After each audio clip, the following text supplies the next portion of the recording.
Hello and welcome to Inside the Video Store. Is this episode 90? This is crazy.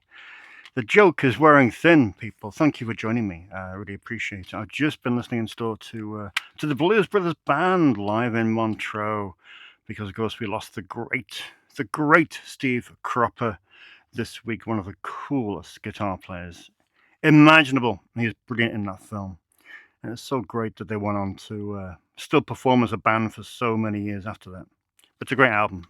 Blues Brothers Band live in Montreux. I'm not sure if you still get that, but I hope you can because it's great. Right, what do we got? Well, I'm going to split this into two. I'm going to do a little bit Wednesday night, a little bit Thursday night because there's so much to talk about. It is crazy. It's been another one of those weeks where lots have come in. I haven't even bothered to hide it. It's just, it's everywhere.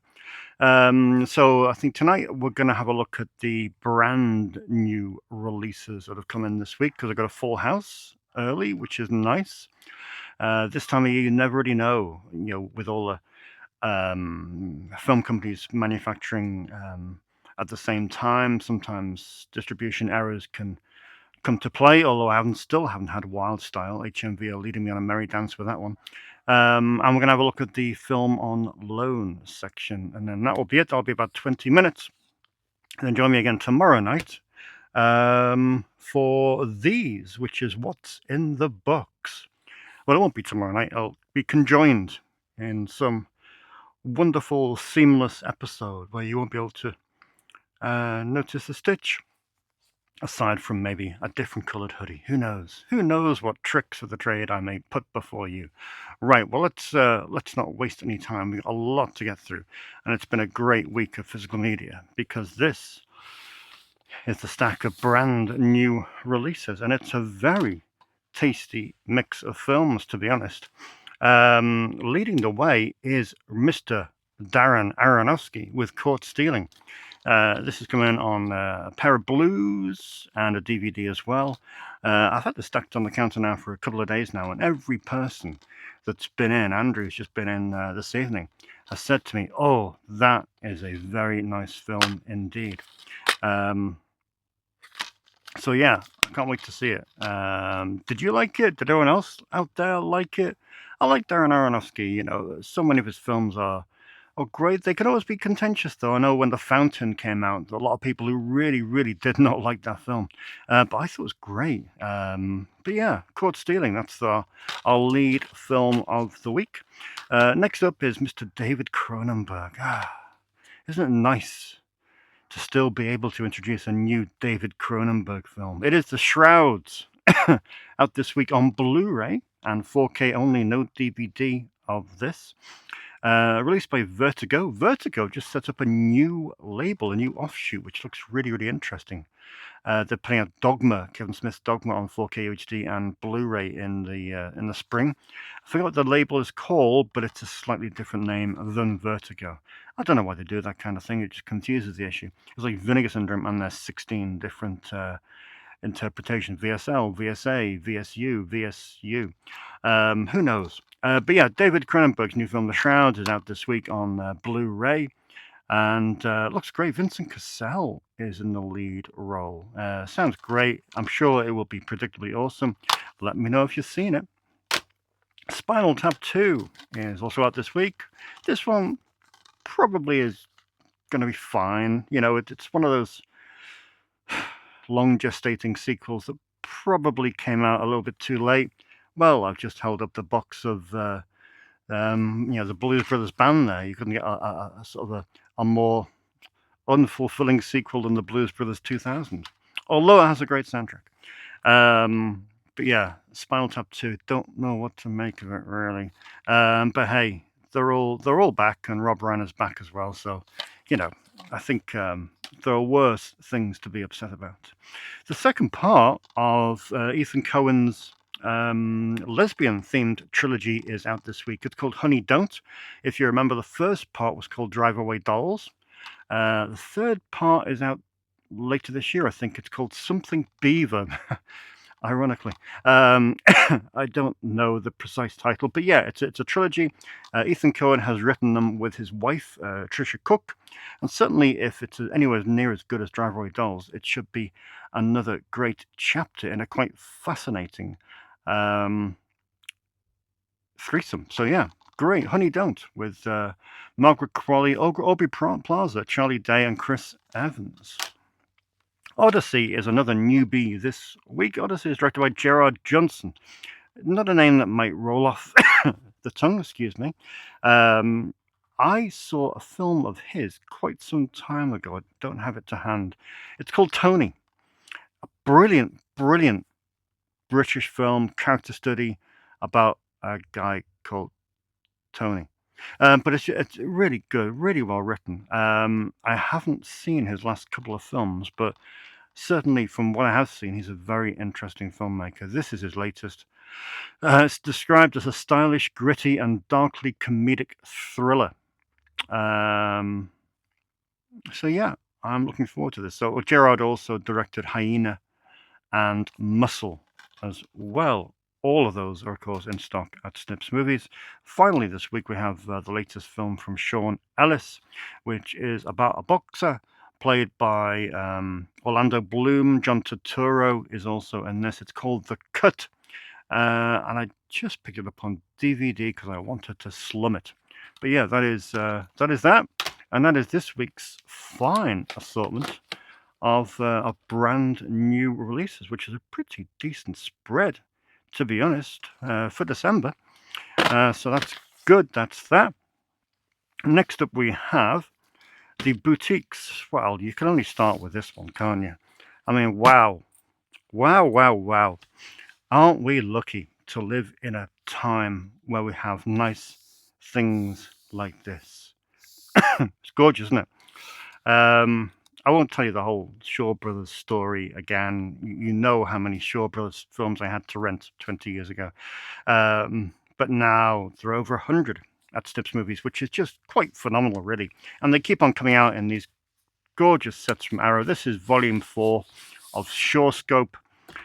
Shaw Brothers might not necessarily be your cup of tea if you're not a fan of martial arts. However, if you want to get into Shaw Brothers, this might be a good entry point for you, because we have films here which, well, this box on the whole has got a science fiction / horror angle to it, which is interesting. There's some really cool films. 16 films in this box set. So you got sci-fi like Super Inframan. We have the Oily Maniac. It needs to be seen whether you like martial arts or not, because there's not that much martial arts in it, even though it stars Danny Lee. Black Magic, parts 1 and 2. We've got the Hex films in this. I watched, what did I watch? I saw Seeding of a Ghost, which I really do recommend. I love that a great deal. That was a brilliant first rental for me from this box set. And I also saw Bloody Parrot as well, which was really, I did enjoy that. It wasn't as good as Seeding of a Ghost, but it was a good watch. But yeah, this is packed with really cool stuff. It's got a full disc of bonus features, impeccably curated by, I think, James Flower is still producing these. And yeah, it is just a sight to behold. And it will go just behind me here with the other 4 volumes. And there we are, in its home. Superb. So yeah, that's the Shaw Brothers. Well, I mean, this week is just, it's a crazy pet time. When you think of it, I've got Vinegar Syndrome landing today, well, Friday, which is your today. And I think from Vinegar Syndrome, I've got about 32 titles coming in. I don't know, I'm going to get through that. That's through customs. But it's huge. Huge. About 20 partner label releases, maybe 24. It's going to be mega. But this is the rest of the boutiques, other than Shaw Brothers. A couple of people have asked me for Istvan Svabo films over the last few years. Hungarian director, mainly renowned for its 80s output. For example, Mephisto from 1981, Colonel Redl from 1985, and also Hanussen from 1988. This is the new box set from Second Run. It also commemorates their 100th Blu-ray. It is spy number 99, 100, and 101. Really great set. I'm going to catch up with some more second run films in January. And yeah, I can't wait to see Mephisto. It sounds absolutely fantastic. It is, of course, a retelling of the Faust legend set in 1930s Germany. Yeah, I'm looking forward to that. So that is the new Istvan Svabo box set of 3 from Second Run. After that, we have another threesome called Triple Threat.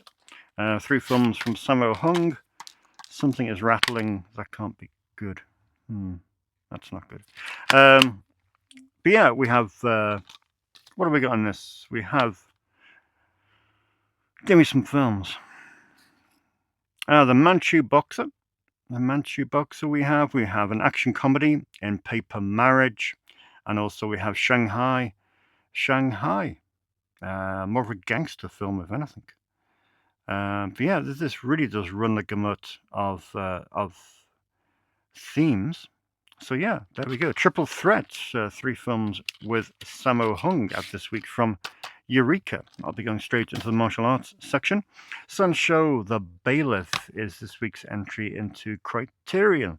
I had this, I think I still got this on a Eureka DVD.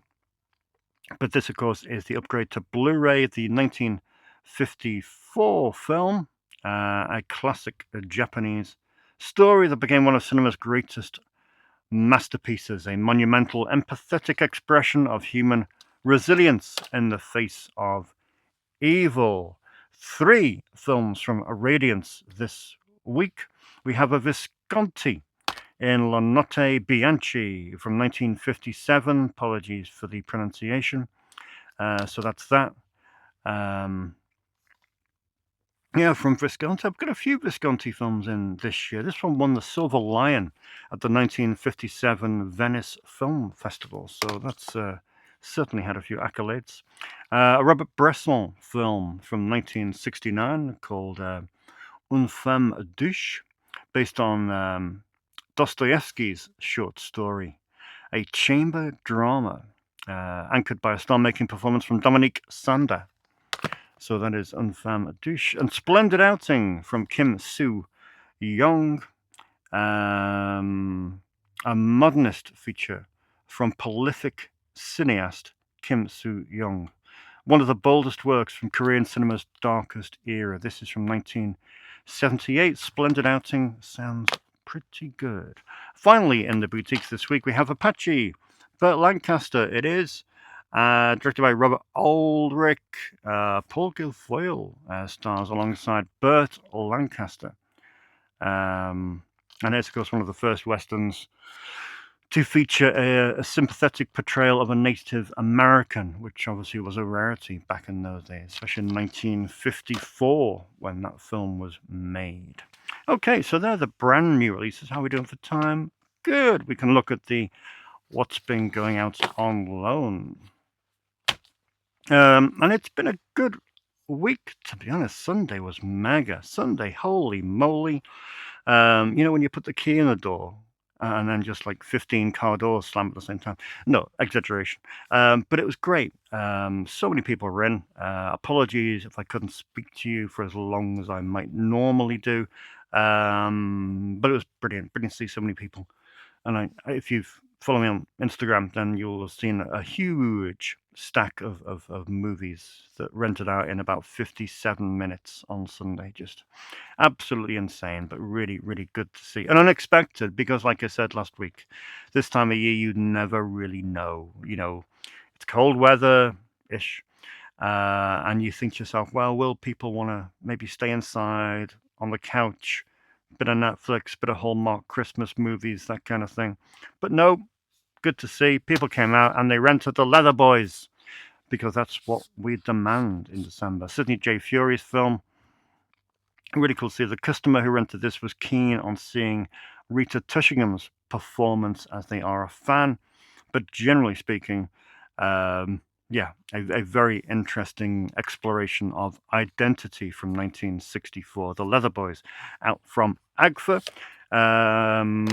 James and Lani have just literally been in to hire another Agfa, and they are renting Santa Claus Conquers the Martians, which you can't beat. But I said to them, I said, look, even if you have to keep this for 2 weeks, you must see the short films on this disc. Because, well, the thing is, the disc itself runs for 4 hours and 40 minutes. But there is a load of short films that are just mega, just regional, seasonal entertainment from America that is troubling and unexpected and nightmare-inducing and things like that, and it demands to be seen. So Santa Claus Conquers the Martians, plus some amazing special features. That's a great rental. People are watching the Martin Scorsese documentary, and wisely so. So it's good to see New York, New York going out online. I think Dylan rented this because he was keen. It was a hole in his Scorsese catalogue, and he was keen to check it out. So that is that. Faust rented that as well, which is a great Brian Usner film, to be honest. I know Brian Usner kind of, people look at Bride of Reanimator and things like that. But Faust is a great kind of lesser known film from Brian Usner when he was out working in Spain. Roxy and Paddy are really romping through the Atom Egoyan box set that came in from Curzon Artificial Eye. It's a bare bones set, but it's great to see that they're going through it, and they're really, really loving it. Kind of emphasizing the point that Atom Egoyan is kind of one of the great filmmakers of the last 20 or 30 years that nobody really gives the kind of attention to that he deserves. Wacky Racers, always good to see some Warner Archive animation going out. I have some new Warner Archive animation in that stack there, which I will tell you about soon. And there's more coming out in early next year, which is great. But Wacky Racers, you can't beat it. You can't beat it, especially if you have 6.5 hours of it. Might be too much. Faces. So great to see people discovering John Cassavetes. Really is. That's been one of my highlights this year, is the number of people who have made their way through John Cassavetes' catalogue. I mean, for so many years, that was just a dormant section that just kind of sat there. But it kind of proves the point, really, that we shouldn't we should never be quick to judge, and we should never, look at something and say, well, that isn't performing, go. We should always judge things over a longer period of time, especially art, and that is some fine, fine art. Faces by John Cassavetes, 1968. And finally, I think this one came in last week, but I don't think I mentioned it to you.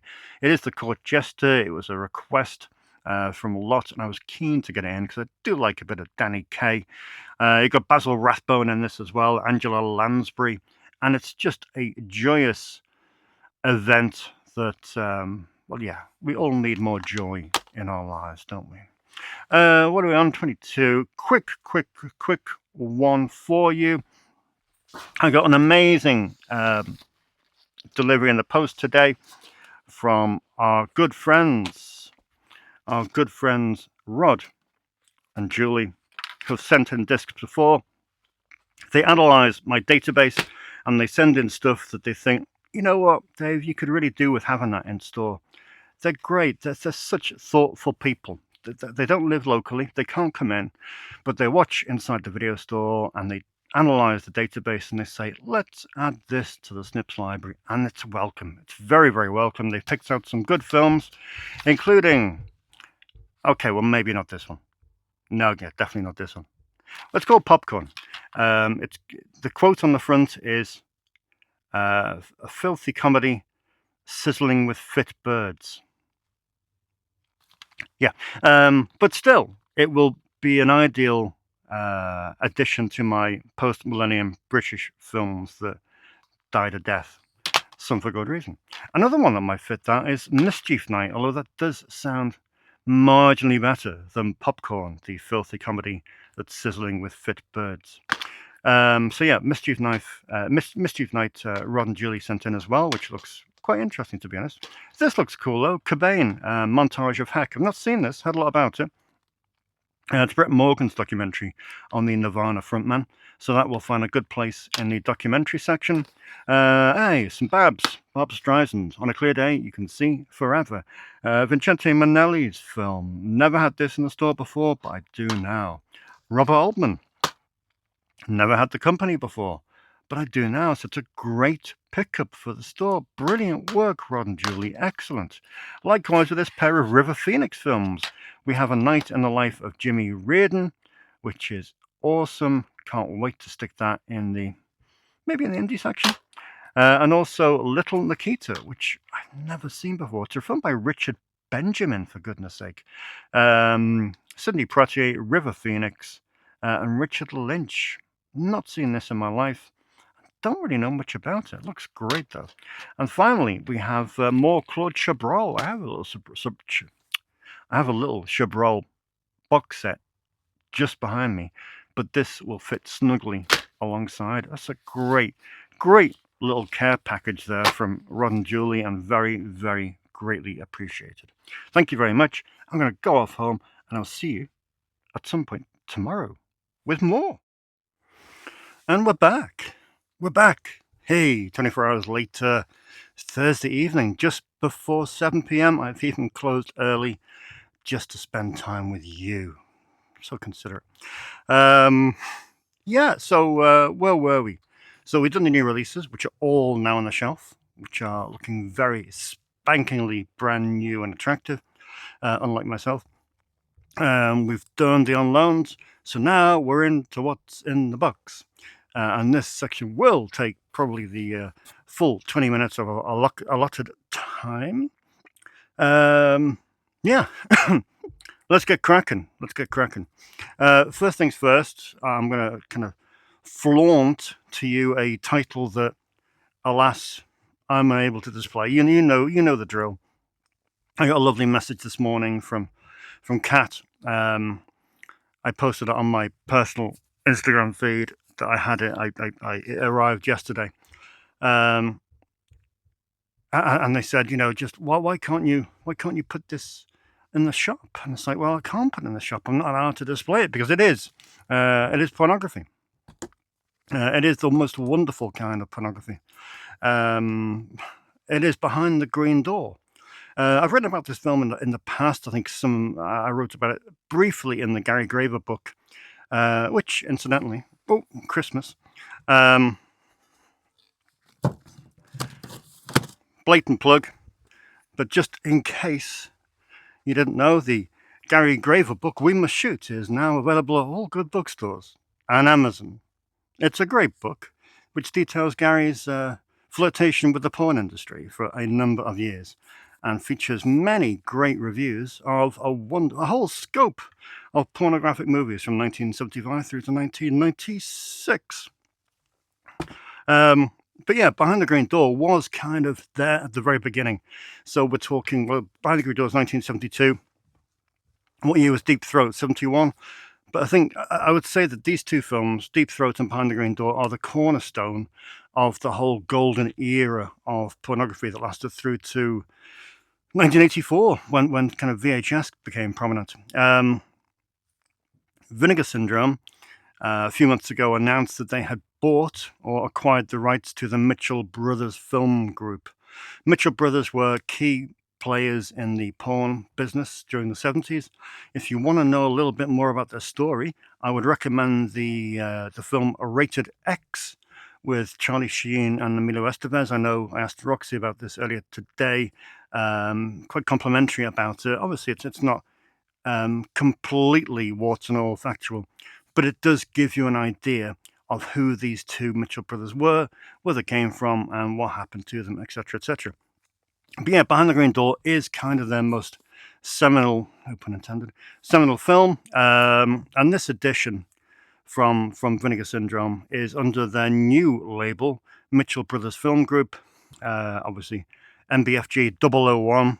The way, I said to Kat this morning, it's an embarrassment, really. The country curating a release like this is one of the most backwards countries in terms of sex and religion. No offense, American viewers. You know, you got that Bible Belt in the Midwest. You got huge volumes of Christian fundamentalists. But over here, we're probably more backwards in terms of our views on pornography and things like that. So for me to actually stock this film and rent it out, I would need. It's not even doesn't even bear thinking about. So I just choose not to. But still, I can't help showing you that this stuff exists because it's important. Unless you know this stuff exists, then you're hardly likely to stumble across it. But yeah, it's come with a gorgeous book, which I can't show you any of the images from because they are a little bit racy. The disc itself is a 4K UHD. Look at that. Gorgeous triple disc, because not only do we have the 4K UHD, not only do we have the Blu-ray, because it's dual format, but we also have the CD soundtrack as well. That is one stunning release from Vinegar Syndrome. And yes, I may direct some vitriol towards them from time to time for their repetition in terms of Troll 2 on 4K UHD for $46 freaking dollars. But without them, we would never have stuff like this on gorgeous editions. So yeah, Behind the Green Door, not available at your local video store. Moving on. Few gorgeous stacks to get through. Let's get rid of the elephant in the room first, shall we? These things. New section. Cheap ass riffs on Amityville. Cheap ass riffs on Amityville. I don't know. I just kind of become obsessed with things like this. The fact that they exist. It's like the the lapsed copyright films like Popeye and Popeye's Revenge, Peter Pan's Neverland Nightmare, Winnie the Pooh, Blood and Honey. I'm just kind of obsessed with those trends. And this was another trend, Amityville films. And you think to yourself, but Dave, what were you doing? You have space here to store some of the most amazing films ever made. And you choose to give over 15 prime spaces to these. Why? And it's kind of for a number of reasons, really. One, I don't like to distinguish, between absolute, peak cinema, like what can we pick out? Well, let's say, Chungking Express, peak cinema, high end, perfect, 8.0 IMDb, and then we have these somewhere in the high ones. But I think cinema is a broad enough church that it deserves to live together. We can't be elitist. We should be catering to every form of the medium. And the way I look at it is this. I think to myself about all the great talented filmmakers that come into the store. Some amazing, young, ambitious filmmakers with a beautiful eye for composition. And I think some of them may go on to be the next Wong Kar-wai. But not all. Some of them might just make Amityville Karen 2 or something. So I think it's important that we cater, that we serve as a resource for people who want to see how these low budget films get made, that they can make for pennies, and they can get out into video stores, on the internet, and have some good distribution. So, it's important to see both sides of the coin, to be honest. So here we are. We've got a lot of Amityville knockoffs. We have, I'm just going to wave these at you. We have Amityville Karen, directed by Sean C. Phillips. Remember him? Cool Duda, the review guy. We have Amityville Backpack. For God's sake, take it off. Yeah. We have Amityville Turkey Day. Nice kind of Thanksgiving themed edition. We have Amityville Toy Box, directed by the eponymous Dustin Ferguson. We have we've mentioned this before, Amityville Death Toilet by Evan Jacobs. We have Amityville Exorcism by our friend Mark Polonia. We have Amityville in Space by our friend Mark Polonia. We have Amityville Ripper which is cool. Amityville AI. Oh, might have done it a favour. Amityville Theatre. We have Amityville Bigfoot, another Sean C. Phillips movie. Amityville Island, which is another Mark Polonia film written by my good friend John Oak Dalton. Amityville in the Hood, another Dustin Ferguson effort. Once Upon a Time in Amityville, another Mark Polonia film. And finally, Amityville Thanksgiving. So our second Thanksgiving film. But we got commentaries here, you got interviews. They're well-stacked discs, to be honest. So as a film school tool, I think they're quite useful. So where will they live? They'll probably live at the bottom shelf of the horror section, somewhere out of sight. But I quite like them. I quite like them. And if you follow me on Instagram, you will know that I've also got another Amityville film coming our way, which is Amityville Vibrator. For God's sake, get off. Can't wait for this one to turn up. Thanks again to Kat, who pointed out to me that it exists. I bought it straight from the director himself. Really excited about this. It also comes as a double feature because it has on the disc the director's first film, which was Gay for Prey, The Erotic Adventures of Jesus Christ. Which, you know, come on. Brilliant. Just brilliant. Just brilliant. Good. Moving on. Let's look at the odds and sods in terms of what's been coming in. These two arrived today, funnily enough.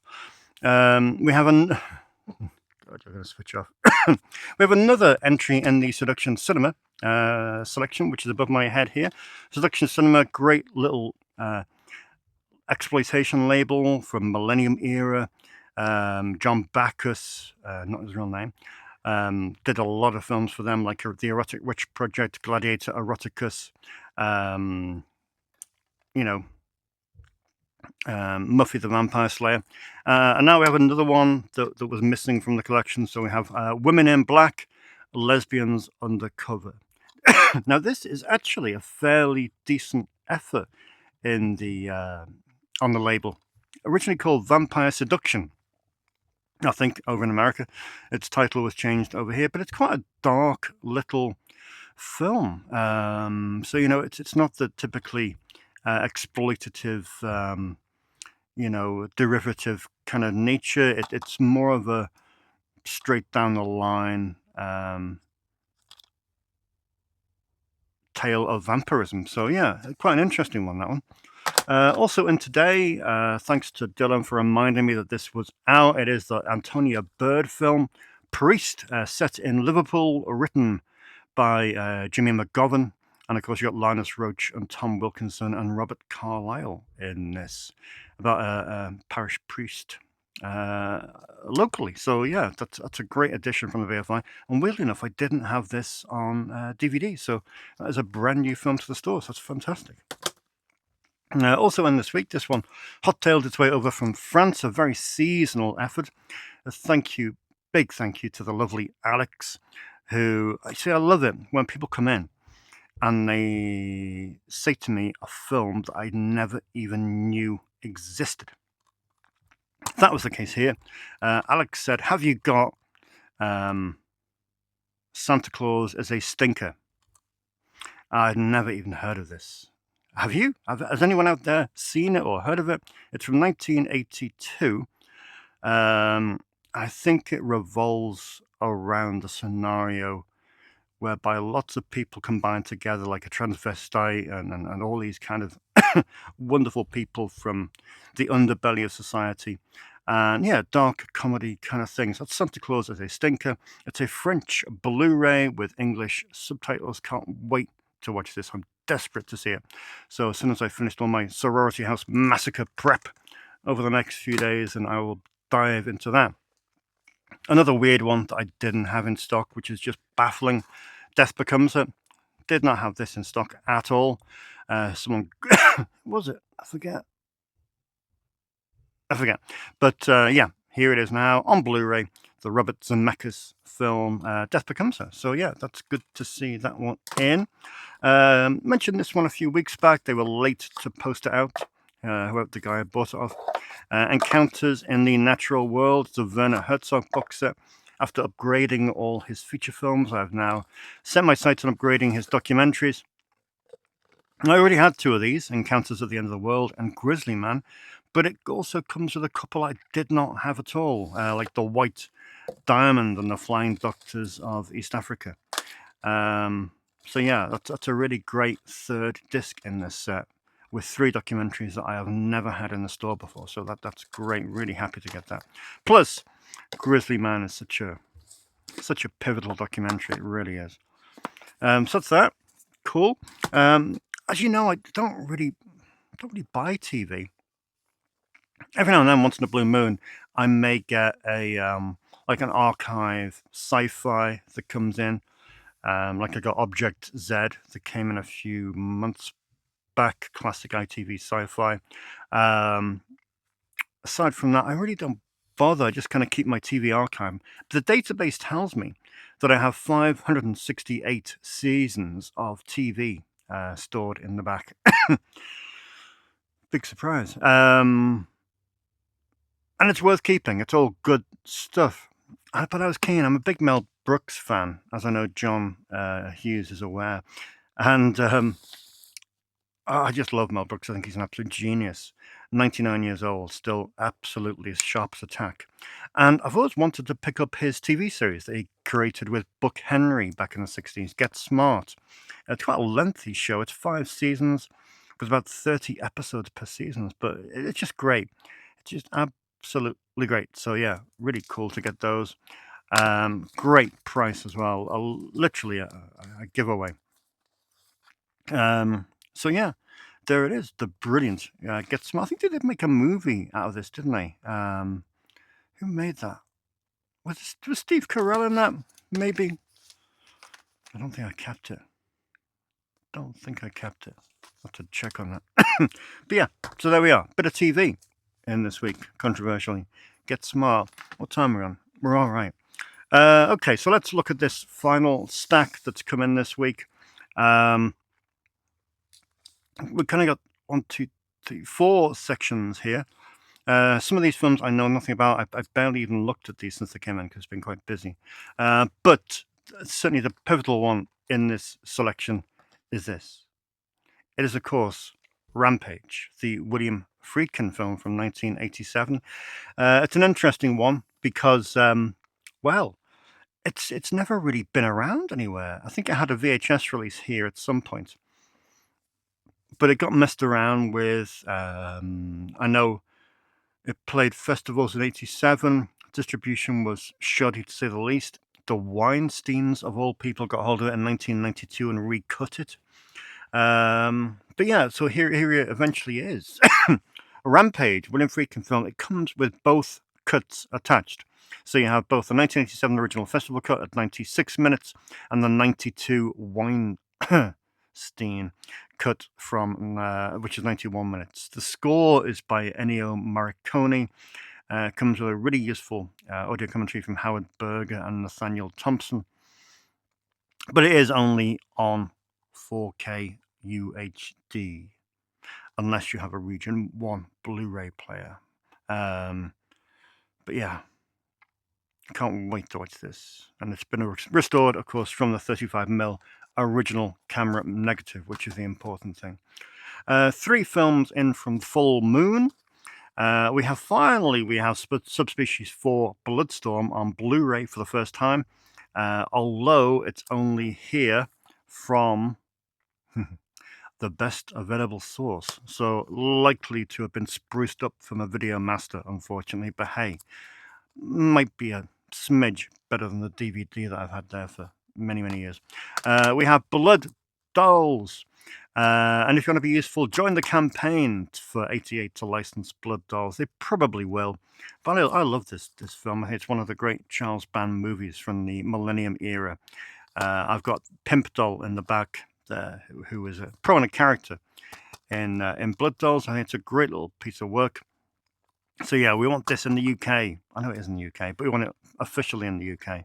So I've been campaigning to 88 to license this and release it so we can lend our passionate voices to it. So yeah, that is Blood Dolls out now on Blu-ray for the very first time. And also from Full Moon, we have Cutters Club, the Tony Todd film. That's a bit of a weird one, really. It was never finished, but no, it is finished, but it's not really finished. And yeah, Tony Todd's in it. So I don't know what to make of this. I don't know what to make of it. It's only an hour. But yeah, they ran into difficulties, didn't they? About 2005 when they really didn't have any money. But hey, there it is. Tony Todd in Cutters Club, directed by Charles Band. Next up, we have many, 6 from Warner Archive. All exciting stuff. We have The Racket, presented by Howard Hughes, starring Robert Mitchum, directed by John Cromwell. Looks like an amazing film noir that I've never seen, so that will be going into the Warner Archive section tomorrow. A Date with Judy. Elizabeth Taylor, Jane Powell, Robert Stack. Brilliant. A joyous MGM musical directed by Richard Thorpe from 1948. Superb. There we go. A Date with Judy. Some fine blaxploitation from Charles Bale and starring Rockney Torkington, William Smith, Connie Strickland, Carol Speed, Michael Payne. And John Alderman, my guy, John Alderman, brilliant.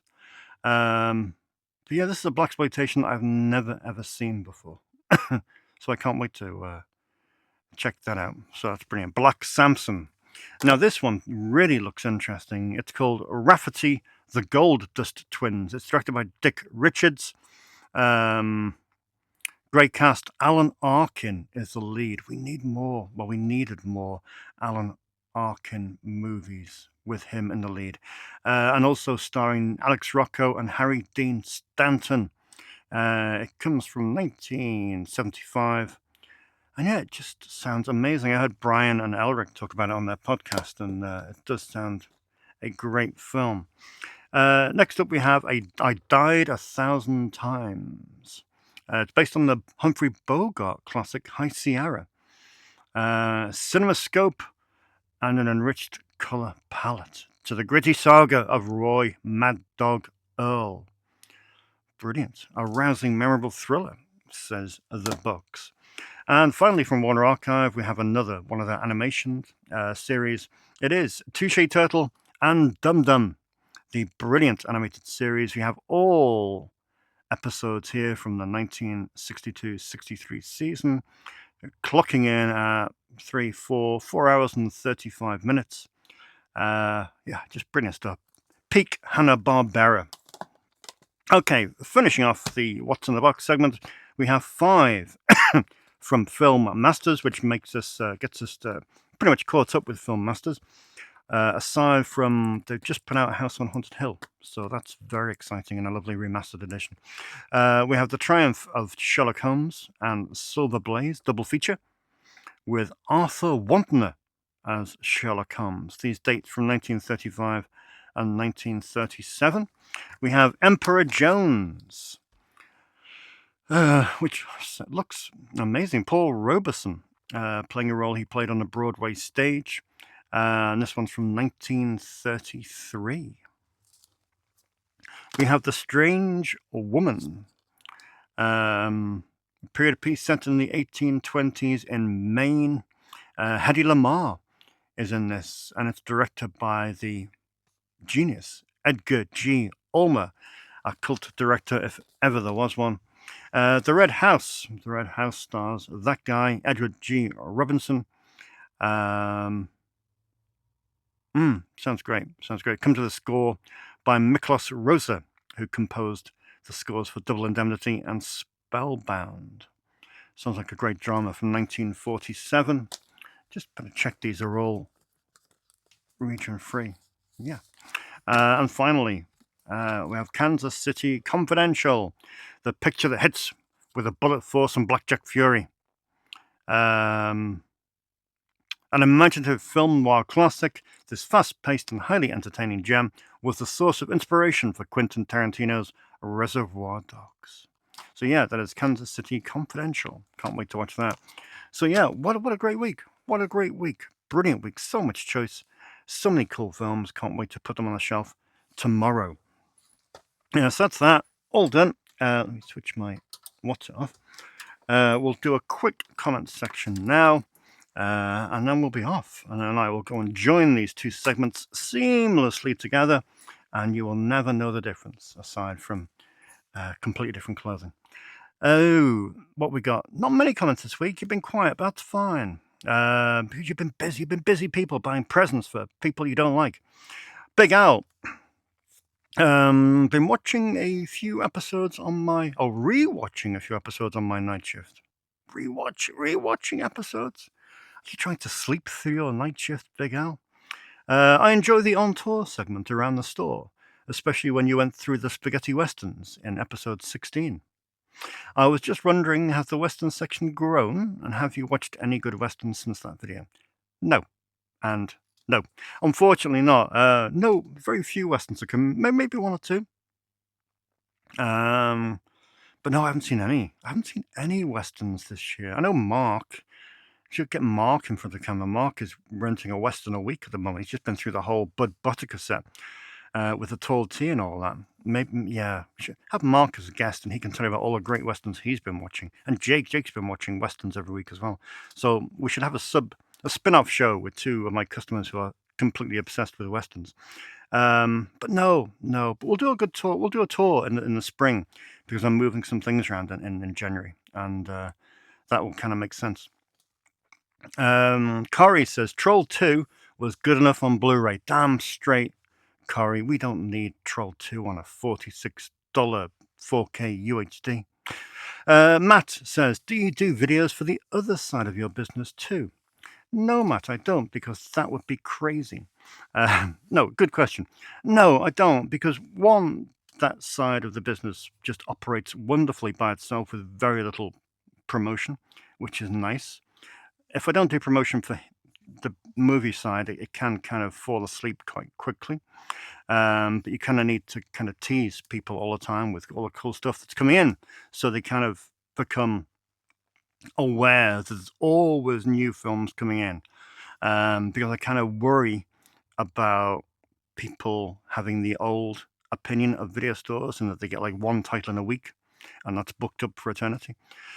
But no, not for the other side. I mean, I think it would be quite depressing, to be honest, if I just sat here and reading the verses of sympathy cards or things like that. I think it would be quite bleak, and I can't see an audience for that, really. It'd be very dull. I mean, you assure me in your madness that this isn't dull, but I would imagine me reading greetings cards and talking about pencil sharpeners and the stretchability of latex. I don't think that would guarantee an audience, to be honest, Matt. But it's something to think about, and I will ponder momentarily on that and think about the potential. And finally, James, I hope you get Hard Boiled from John Woo as part of the Arrow partnership with Shout Factory. Yes, I'm sure Hard Boiled will be in at some point because it needs to be upgraded. There it is, Hard Boiled on an old tartan DVD. I'm sure that will be upgraded in due course throughout 2026 from Arrow. And they finally posted Wild Style today. Woohoo! So that should be in on Saturday. I know a few people have been asking for that. But yeah, that is it. Thank goodness you say. And I will go home and work on the final episode of 5 films. One more episode to go of 5 films, and that will hopefully be out on Sunday, and it will be 24 for the year, and that will be enough. So yeah, that is it. Thank you very much for watching. Hopefully that wasn't too disjointed. I'm sure you can see why I did it over the 2 evenings. And yeah, join me on next week, where hopefully, if it ever leaves New York shipping port, I should have a Vinegar Syndrome special, as well as highlighting what new releases have come in this week. So, yeah, that's enough, more than enough from me. And as usual, I will see you in, well, be 6 days' time, I guess. 6.5. Think about it. See you next week.